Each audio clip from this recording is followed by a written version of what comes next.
Hello, नमस्कार। स्वागत है आपका मैथ्स के एक और इम्पोर्टेंट वीडियो में, जिससे आज हम शंकु का वक्र प्रश्न कैसे निकालें और इससे किस तरह के क्वेश्चन एग्जाम में अक्सर पूछे जाते हैं वो हम देखने वाले हैं। ये छोटा सा वीडियो आपको शंकु के वक्र प्रश्न से संबंधित सारे कॉन्सेप्ट आपको क्लियर करेगा और एग्जाम में क्वेश्चन को किस तरह से सोल्व करें वो भी हम देखेंगे। ठीक है, तो क्वेश्चन कुछ इस तरह का रहता है। जब आपको तिर्यक ऊंचाई नहीं दी हो और सीधे हाइट दी हो तो वक्र प्रश्न कैसे निकाले वो हम देखने वाले हैं। क्वेश्चन क्या कहता है कि 21 सेंटीमीटर त्रिज्या और 28 सेंटीमीटर ऊंचाई वाले शंकु का वक्र प्रश्न क्या होगा। ठीक है, हमें निकालना है। तो देखिए, इससे पहले हमें वक्र प्रश्न का फॉर्मूला पता होना चाहिए। वक्र प्रश्न का फॉर्मूला क्या होता है, तब जाके हम वक्र प्रश्न।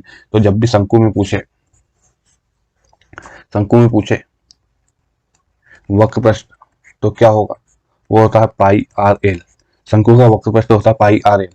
और यहीं पर अगर आपसे संपूर्ण प्रश्न पूछ लेता तो पाई आर और ब्रैकेट में आर प्लस एल, ये हमारा संपूर्ण प्रश्न हो जाता। ठीक है, लेकिन अब अभी हम यहाँ पे वक्र प्रश्न की बात कर रहे हैं तो हम केवल याद रखेंगे पाई आर एल। ठीक है, शंकु का वक्र प्रश्न निकालने शंकु होता क्या है वो देख लेते हैं। देखिए, इस तरह का शंकु आपने अक्सर देखा होगा कि जो त्रिकोण आकृति लेती है गोल में, नीचे ये वाला सरफेस गोल रहता है, तो ये वाला जो नीचे वाला सरफेस ये गोल है आपका। तो फॉर्मूले में हमने देखा कि पाई आर एल होता है।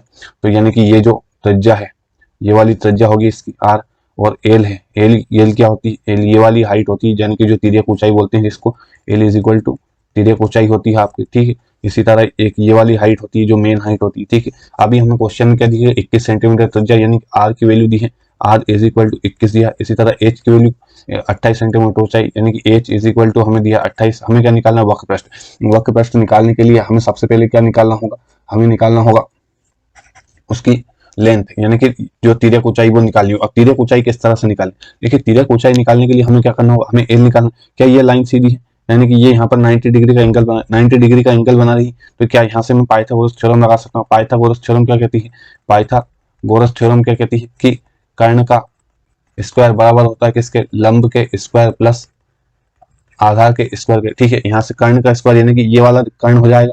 ठीक है, और ये वाला हो जाएगा आधार, और ये वाला हो जाएगा लंब। ये कर्ण का स्क्वायर यानी कि एल का स्क्वायर, एल का स्क्वायर किसके बराबर, लंब यानी कि ये वाली हाइट है, तो एच के स्क्वायर प्लस में आधार का स्क्वायर यानी कि आर के स्क्वायर के बराबर हो जाएगा।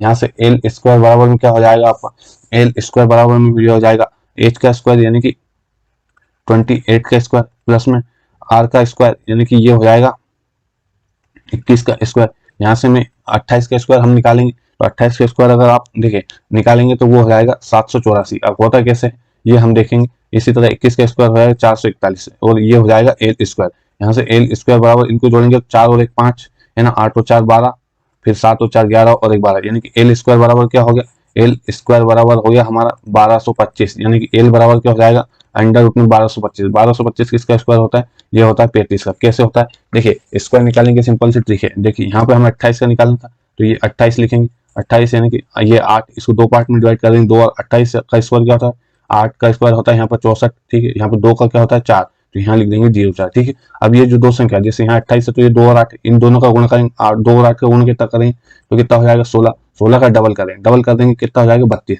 16 का डबल कर देंगे 32, बस उसको एक दिए तो राइट साइड से छोड़ के लिख देंगे, ये लिख दिया 32 में। ठीक है, यहाँ से इनको जोड़ देंगे तो ये हो जाएगा 4 6 और 2 8 और ये 7। इस तरह से स्क्वायर आप निकाल सकते हैं। ठीक है, तो यहाँ पर एल की वैल्यू हमारी क्या आ गई 35, एल की वैल्यू 35 आ गई। अब हमें निकालना क्या है, हमें निकालना वक्र प्रश्न। वक्र प्रश्न का फॉर्मूला ये है पाई आर एल। ठीक है, वक्र प्रश्न अगर हमें निकालना है तो वक्र प्रश्न का फॉर्मूला क्या है, पाई आर एल। यहाँ से हमने पाई का मान क्या हो जाएगा 22/7, आर का मान हमने क्या लिया, क्वेश्चन में दिया आर का मान 21 सेंटीमीटर त्रिज्या यानी कि आर का मान क्या हो जाएगा 21। ठीक है, इसी तरह एल का मान क्या हो जाएगा, एल हमने निकाला यहाँ पर कितना निकाला है 35, ये वाली जो लेंथ निकाली 35 निकाली, तो एल का मान क्या है 35। यहाँ से मैं 35 ये 7 से जाएगा तो ये जाएगा कितने बार 3 बार। ठीक है, यहाँ से मैं इंटू कर दूँ 22 दिया, कितना हो जाएगा 66 गुणा में ये हो जाएगा 35। ठीक है, यहाँ से ये हो जाएगा 66 गुणा में 35। ठीक है, यहाँ से इंटू करूंगा मैं, तो देखिए ये 66 है, इसको मैं 66 को क्या लिख सकता हूँ 33 गुणा 2 गुणा 35। ठीक है, यहाँ से ये हो गया 33 गुणा 35 इसको। ठीक है, या 35 में 2 का गुणा कर दूंगा कितना हो जाएगा 70 गुणा 33 हो जाएगा। ठीक है, अब यहाँ से 70 गुणा 33, अब मैं 7 का गुणा कर लूंगा 33 में तो 7 21 हो जाएगा।